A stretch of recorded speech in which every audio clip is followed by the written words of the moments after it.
Assalamualaikum warahmatullahi wabarakatuh. Ketemu lagi dengan Bapak pada materi farmakologi. Ya, untuk kelas 11 di bab yang kedua akan Bapak bagi menjadi 3 sesi pada video penjelasan materi. Ya, di sesi yang pertama kita akan membahas tentang penjelasan pemberian obat. Nantikan videonya penjelasan tersebut, kemudian disimak dan dicatat dan dipelajari dari video penjelasan yang berikut ini. Assalamualaikum warahmatullahi wabarakatuh. Ketemu lagi dalam mata pelajaran farmakologi di bab yang kedua, yaitu kita akan membahas tentang konsep dasar pemberian penata laksanaan obat ya. Jadi nanti di bab yang kedua ini akan ada 3 materi, dan ini materi yang pertama di video kali ini ya. Kita bahas konsep dasar penata laksanaan obat. Tujuan pelajaran setelah mengikuti pembelajaran bab ini, murid diharapkan mampu menjelaskan yang pertama adalah konsep dasar pemberian obat, yang kedua adalah cara dan teknik pemberian obat, yang ketiga adalah golongan obat dan penata laksanaannya.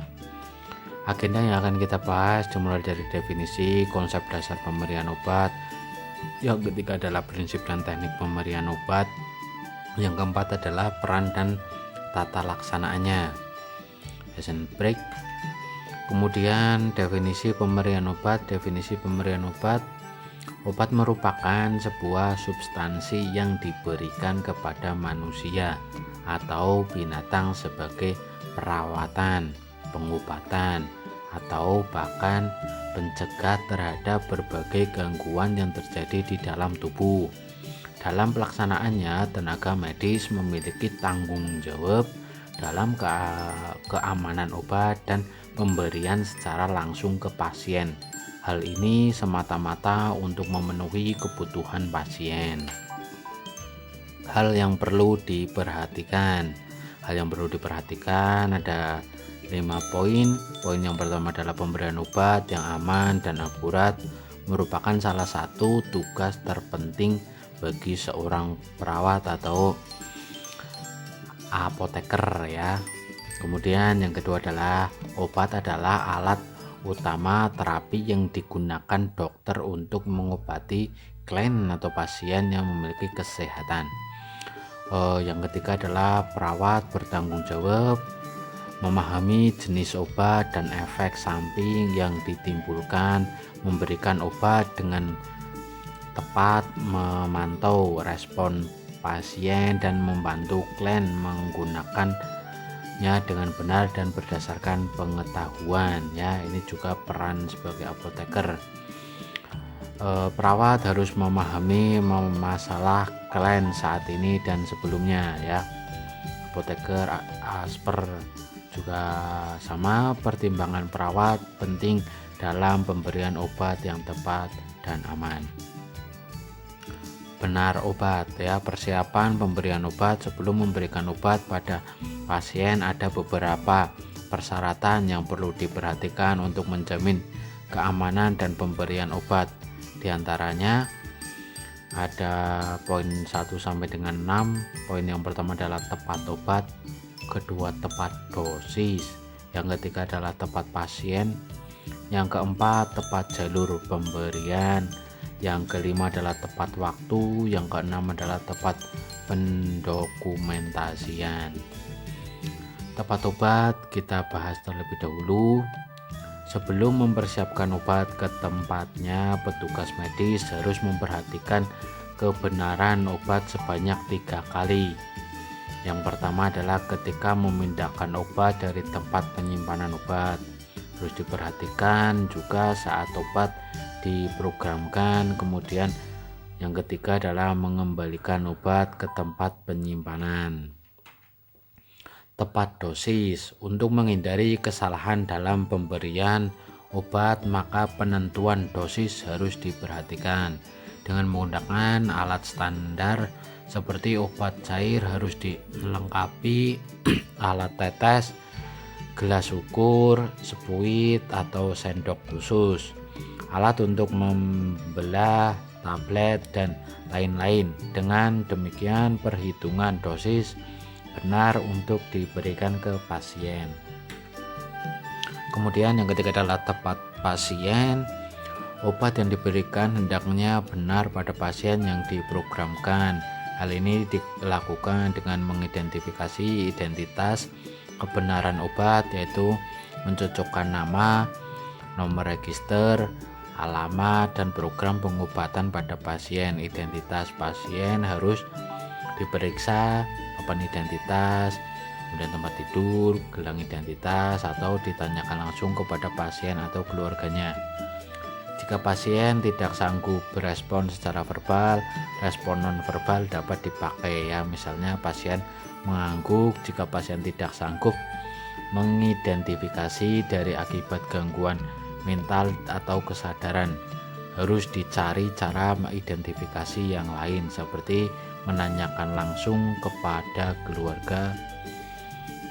Bibliografi selalu diidentifikasi dari gelang identitasnya.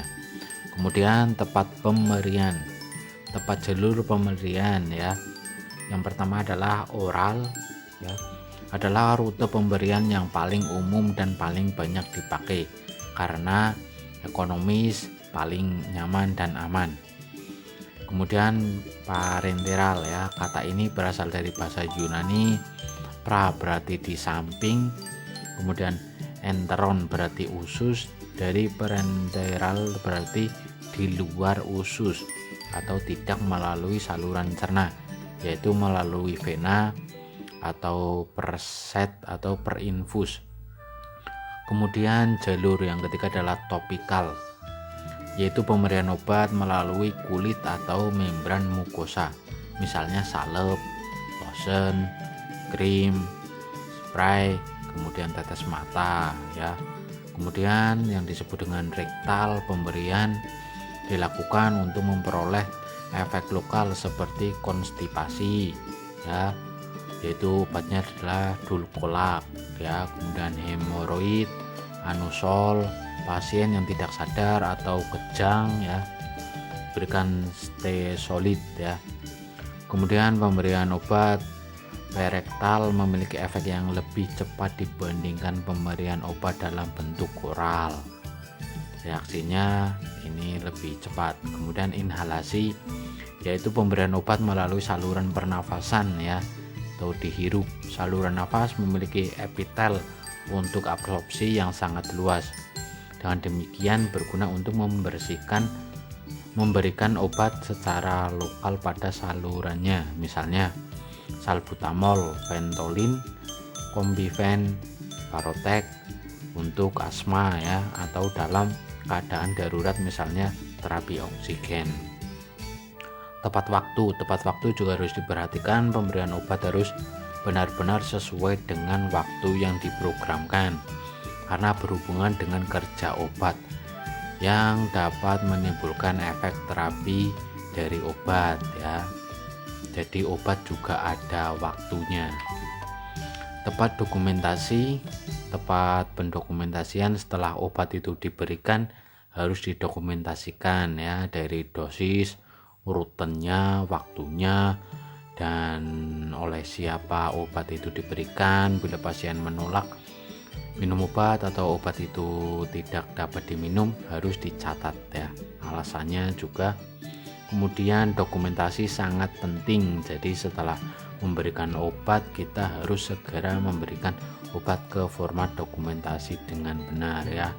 Fungsi dokumentasi adalah sebagai catatan perkembangan klaim dan sebagai alat untuk bukti melakukan tindakan.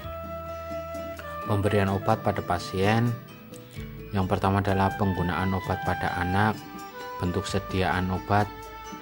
Yang pertama adalah cara pemberian yang diinginkan ya, karena ini pemberian kepada anak cenderung lebih suka ke sirup ya kalau ke oral.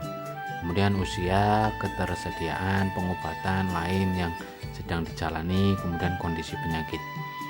Yang kedua adalah penggunaan obat pada lansia dipengaruhi oleh kemampuan metabolisme hati, karena lansia ini struktur organ yang ada di tubuhnya sudah mulai menurun ya, seperti fungsi ginjal, kemudian dipengaruhi oleh protein plasma, berat badan, lemak, dan cairan tubuh, sensitivitas reseptor, kemudian penurunan produksi asam lambung, penurunan motilitas usus, kemudian multi drug terapi ya. Nanti penurunan reabsorpsinya berkurang kalau lansia. Kemudian yang ketiga adalah penggunaan obat pada bumil ya, dipengaruhi oleh kemampuan obat menembus sawar uri, kemudian saat paparan, kemudian jumlah obat juga berpengaruh, penyakit yang diderita, kemudian kerentanan genetik, pertimbangan perawat tanpa menggunakan obat, pertimbangan rasio manfaat pada bumil dan resiko terutama pada janin, hindari pemakaian obat selama trimester pertama kehamilan, bila perlu berikan obat yang aman. Kemudian yang keempat adalah penggunaan obat pada busui ya, atau ibu menyusui. Yang pertama adalah efek langsung pada janin serta efek pada volume ASI. Kemudian yang kedua adalah dipengaruhi oleh yang pertama cara pemberian obat, dosis, dan frekuensi pemberian obat, karakteristik, frekuensi dan volume ASI, usia dan tingkat matularis bayi. Hindari obat yang tidak perlu, pertimbangkan rasio manfaat resiko, kemudian hindari atau hentikan sementara menyusui jika obat diketahui memiliki efek yang membahayakan ya. Kemudian slide selanjutnya adalah prosedur penyimpanan obat ya. Harus diperhatikan 3 faktor utama, yaitu suhu ya. Harus diperhatikan 3 faktor utama, yaitu suhu, letak, dan kadaluarsa. Kita bahas dulu suhu. Suhu adalah salah satu faktor terpenting karena kebanyakan obat itu bersifat termo atau labil ya, rusak atau diubah oleh panas. Untuk itu penyimpanan obat ada beberapa poin yang harus diperhatikan. Di tempat sejuk kurang 15 derajat Celcius, misalnya insulin tidak boleh beku ya. Kemudian dalam lemari es, kemudian suhu antara 2 sampai 10 derajat Celcius, misalnya obat vaksin tifoid ya. Kemudian kalau beku misalnya obat seperti vaksin cacar, air harus kurang lebih 5 derajat Celcius ya. Kemudian letak obat itu harus bersifat toksik karena itu tempat penyimpanan harus terang, tidak letak setinggi mata, bukan tempat umum ya. Lemari obat harus terkunci. Kemudian perhatikan juga kadaluarsa, kurangi kemungkinan kadaluarsaan obat dengan cara rotasi stok, artinya obat baru pengganti diletakkan di belakang obat yang kadaluarsa, akan berkurang khasiatnya ya.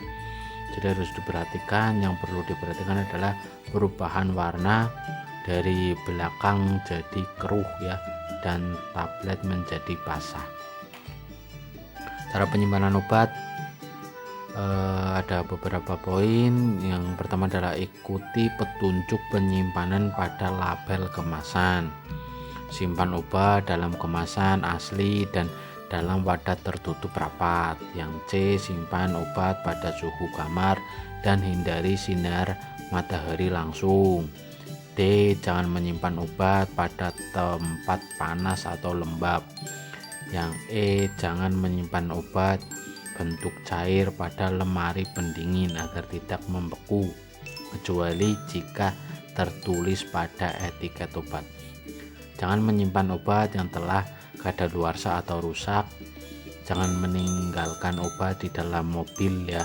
Untuk jangka waktu yang lama, jauhkan obat dari jangkauan anak-anak. beberapa sistem dalam penyimpanan obat yang disebut dengan alfabetis berdasarkan nama generik. Obat disimpan berdasarkan urutan alfabet nama generiknya. Saat menggunakan sistem ini, pelabelan harus diubah ketika daftar obat esensial direvisi atau diperbaharui. Kemudian yang B, kategori terapeutik atau farmakologi. Obat disimpan berdasarkan indikasi terapeutik dan kelas farmakologinya. Kemudian yang C, bentuk sediaan obat mempunyai bentuk sediaan yang berbeda-beda setiap seperti sirup, tablet, injeksi, salep, atau krim. Dalam sistem ini obat disimpan berdasarkan bentuk sediaannya. Selanjutnya, metode-metode pengelompokan lain dapat digunakan untuk mengukur obat secara rinci ya. D, frekuensi penggunaan. Untuk obat yang digunakan atau fast moving ya, seharusnya disimpan pada ruangan yang dekat dengan tempat penyimpanan obat. Kondisi penyimpanan khusus. Beberapa obat perlu disimpan pada tempat khusus untuk memudahkan pengawasan ya. Jadi ada obat-obat yang harus disimpan secara khusus. Yang pertama adalah obat golongan narkotika dan psikotropika. Masing-masing disimpan dalam lemari tertutup dan terkunci. Obat-obat seperti vaksin dan supositoria harus disimpan dalam lemari pendingin untuk menjamin stabilitas sediaan ya. Jadi nanti sediaan di dalam obatnya tidak rusak. Kemudian yang ketiga adalah beberapa cairan mudah terbakar seperti aseton, ether, dan alkohol disimpan dalam lemari yang berventilasi baik jauh dan bahan yang mudah terbakar dan peralatan elektronik. Cairan ini disimpan terpisah dari obat-obatan. Lanjutan, faktor yang mempengaruhi obat pemberian obat. Yang pertama adalah faktor dari obat itu tersendiri. Yang pertama adalah sifat fisika, daya larut obat dalam air atau lemak, kristal atau amruf dan sebagainya. Yang B, sifat kimiawi, yaitu adanya asam basa, kemudian garam, ester, garam kompleks, pH gitu ya, kemudian pKa. Kemudian yang C, toksisitas, dosis obat berbanding terbalik dengan toksisitasnya. Kemudian yang kedua adalah faktor cara pemberian obat kepada penderita, melalui oral berarti dimakan atau diminum. Kemudian yang B adalah parental, subkutan ya, kemudian intramuskular, intravena dan sebagainya. Kemudian yang C, raktal, vaginal, uretral. Kemudian yang D, lokal dan topikal. Faktor penderita, umur ya, berat badan ini juga menjadi faktor. Itu kemudian jenis kelamin, toleransi, keadaan patofisiologi, bentuk sediaan dan cara pemakaian, kemudian yang waktu pemakaian, yang terakhir adalah pemakaian bersama obat lain ya.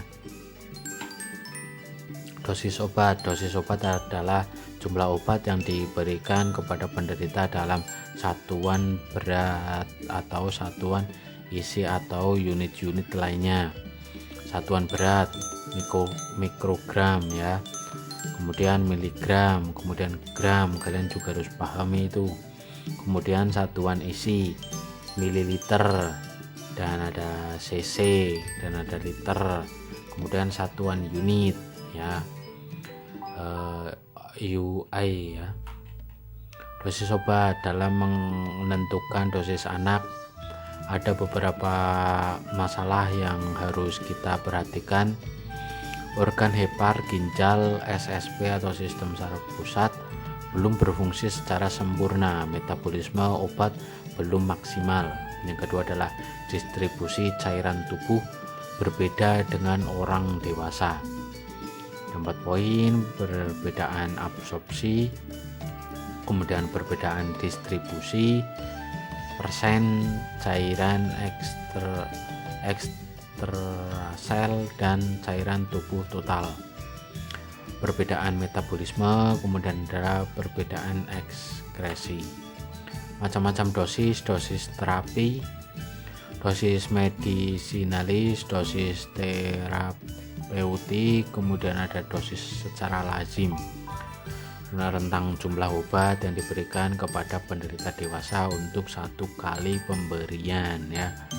Kemudian yang kedua adalah dosis minimal, jumlah terkecil yang dibutuhkan penderita dewasa untuk 1 kali minum ya, atau jangka waktu tertentu. Dosis maksimal, jumlah terbesar dari rentang obat yang masih aman diberikan kepada penderita dewasa dalam belum menimbulkan gejala-gejala keracunan. Yang keempat adalah dosis toksik, dosis obat yang diberikan melebihi dosis terapeutik sehingga dapat menyebabkan terjadinya keracunan obat. Dosis letal adalah dosis toksik yang sampai mengakibatkan kematian ya, over gitu ya. Initial dosis atau loading dose, dosis obat untuk memenuhi terapi sehingga dapat mencapai konsentrasi terapeutik dalam tubuh yang menghasilkan efek klinis. Loading dose, dosis tinggi ketika obat diberikan pada awal terapi pengobatan sebelum dilanjutkan ke terapi dosis yang lebih rendah. Maintenance dose, dosis untuk memelihara dan mempertahankan efek klinik atau konsentrasi terapeutik obat yang sesuai dengan dosis regimen. Berat dan komposisi badan, ada hubungan langsung antara jumlah obat yang diberikan dan jumlah jaringan tubuh tempat obat distribusikan ya. Kemudian yang kedua adalah kebanyakan obat yang diberikan. Ketiga adalah perubahan komposisi tubuh dapat mempengaruhi distri obat secara bermakna. Yang keempat adalah semakin kecil berat badan klien, semakin besar konsentrasi obat di dalam jaringan tubuhnya. Alat menakar dosis ya, untuk obat minum dalam bentuk sendok. Kalau sendok makan sama dengan 15 cc, sendok teh 5 cc, karena ada variasi volume dalam bentuk sendok yang digunakan. Maka idealnya tiap wadah obat minum dilengkapi dengan sendok yang sesuai, ada batas ukurnya. Yang kedua adalah tiap penderita memiliki gelas obat yang diberi tanda dan garis untuk sendok makan dan untuk sendok teh berupa obat tetes. Penetesan yang digunakan adalah penetesan baku. Untuk slide selanjutnya, rumus menentukan presentasi DM ya. Obat presentasi DM sekali, tekanan obat sekali dalam resep per DM, sekali kali 100% ya. Kemudian yang kedua adalah presentasi DM sehari, tekanan obat sehari dalam resep per DM sekali kali 100%. Perhitungan dosis obat berdasarkan umur. Rumus Young mengatakan umur ya kurang dari 8 tahun, DM anak kurang 8 tahun sama dengan N ya, per N plus 2 kali dosis maksimum dewasa. Keterangannya N ini untuk umur anak dalam tahun ya. Contohnya dosis dewasa misalkan GG 100 sampai dengan 200 mg per kali, maka dosis untuk anak usia 4 tahun adalah 4/4 ditambah 12 ya. 4 ini adalah usianya, kemudian dikalikan dosis maksimum dewasa. Di soal itu dosis maksimum dewasa 100 sampai dengan 200, maka ketemunya adalah 25 sampai dengan 50 mg per kali. Rumus Dilling juga sama ya, nanti kalian bisa tulis rumusnya. Ini untuk umur lebih dari 8 tahun ya. Rumus friend ini untuk bayi. Perhitungan dosis obat berdasarkan berat badan. Dengan ukuran berat badan anak menghasilkan berat badan anak yang besar dosis tiap kilogram. Contohnya amoxicillin ya. Dosis terapi 10 sampai dengan 50 mg per kilogram per berat badan per kali. Dapat diberikan setiap 6 sampai 8 jam. Maka anak umur 2 tahun dengan berat badan 10 kg dapat diberikan dosis 10 kali 10 sampai 25 mg sama dengan 100 sampai 250 mg setiap 6 sampai 8 jam. Kemudian menggunakan rumus Termits ya, ada beberapa rumus berdasarkan berat badan. DM sama dengan N per 70 kali dosis maksimum ya. Dewasa N berarti berat badan per kilogram. Contoh dosis terapi GG untuk anak 8 tahun dengan berat badannya 21 kg, maka kita masukkan ke rumus 21 per 70 kali 100 sampai dengan 200 mg per kali ya, berarti sama dengan 30 sampai 60 mg per kali. Begitupun juga perhitungan dosis obat berdasarkan luas permukaan tubuh ya. Ini ada rumus dari Crawford-Terry ya. Ini DA LPT per 1,8 kali DD. LPT tinggi satuannya cm kali berat satuannya kilogram, kemudian dibagi 3600. Contohnya dosis terapi GG untuk anak umur 8 tahun dengan LPT 0,9 M adalah 0,9 per 1,8 kali 100 sampai dengan 200 mg per kali, maka ketemunya 50 sampai 100 mg per kali. Kemudian ini adalah contoh-contoh soalnya. Tadi sudah dibahas, ini tambahan. Kemudian perhitungan dosis obat. Perawat dapat menggunakan rumus sederhana dalam banyak tipe kalkulasi dosis ya. Rumus berikut dapat digunakan ketika perawat mempersiapkan obat dalam bentuk padat atau cair ya. Kemudian dosis yang diprogramkan kali jumlah yang tersedia per dibagi yang tersedia atau yang diberikan sama dengan jumlah dosis. Keterangan dosis yang diprogramkan adalah jumlah obat murni yang diresepkan dokter. Kemudian dosis yang tersedia adalah berat atau volume obat yang tersedia dalam suatu satuan yang disuplai oleh farmasi. Kemudian yang ketiga adalah jumlah yang tersedia adalah satuan dasar atau jumlah obat yang mengandung dosis yang tersedia sampai dengan jumlah yang akan diberikan selalu ditulis dalam satuan yang sama. Contohnya dokter menginstruksikan klien diberi varsit 2,5 mg lewat IM ya, jadi disuntik nih ya. Berarti dosis yang diprogramkan adalah 2,5 mg. Obat tersedia dalam ampul yang menggunakan 5 mg per 1 mili, berarti dosis yang tersedia adalah 5 mg. Dalam sediaan 1 mili, rumus diaplikasikan sebagai berikut ya. Ini menghitung obat yang cair.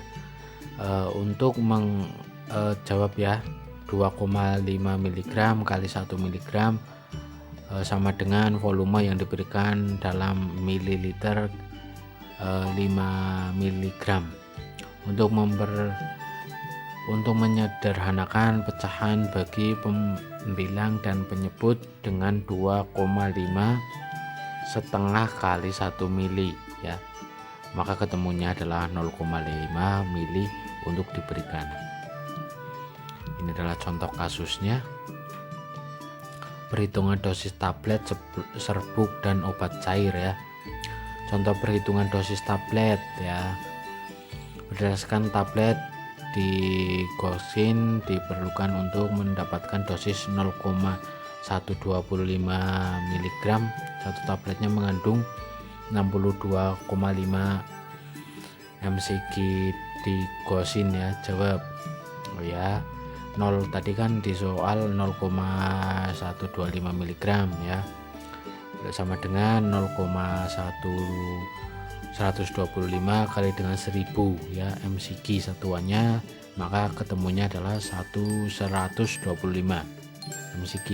Kemudian jika satu tablet mengandung 62,5 mcg dan diperlukan tablet X tablet untuk mencapai dosis 125 mcg, maka 62,5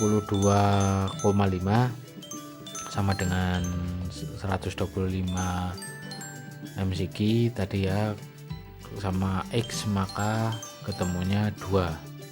Jadi diperlukan 2 tablet. Menghitung dosis obat secara sirup ya, ini nanti bisa kalian catat. Menghitung dosis obat secara serbuk ya, ini ada rumusnya dan ada contohnya. Menghitung dosis obat menggunakan alat ya. Nah, ada juga cara memberikan obat menggunakan alat bantu. Biasanya pemberian ini melalui infus pump atau siring pump ya. Beberapa contoh obat ini diantaranya lasik, furosemid, heparin atau Inviclot ya, sampai dengan dopamin dan lain-lain ya. Untuk menghitungnya kita bisa menggunakan rumus di bawah ini. Order dokter ya, nanti dokter meresepkan, kemudian dibagi jam, dikalikan 60 mgtt per cc, kemudian dikalikan kilogram per berat badan, kemudian dikalikan pelarut dibagi sediaan obat ya, atau order dari dokter dibagi dibagi per menit ya, kemudian 60 mgtt dibagi per cc, kemudian dikalikan kilogram per berat badan kali pelarut dibagi sediaan obat. Menghitung dosis obat menggunakan alat ya, nanti bisa dicatat materinya, ini contohnya. Menghitung dosis obat menggunakan alat, contoh-contohnya: penggunaan unit dosis obat, pengaturan dosis berdasarkan luas permukaan tubuh, body surface area atau yang disingkat dengan BSA. Metode ini banyak digunakan pada 2 jenis kelompok pasien. Pertama adalah pasien kanker yang menerima kemoterapi, yang kedua adalah pasien pediatrik pada semua usia, kanak-kanak kecuali bayi prematur dan bayi normal yang fungsi hati dan ginjalnya belum sempurna. Untuk slide selanjutnya, batasan obat ya. Sebagai bahan kimia, obat identik dengan racun. Yang membedakan adalah cara pemberian dan dosisnya. Bila indeks terapinya sempit seperti di gosin, obat jantung, dan santin, zat yang berada dalam darah, air seni, hati ya, tingkat toksisitasnya akan semakin tinggi.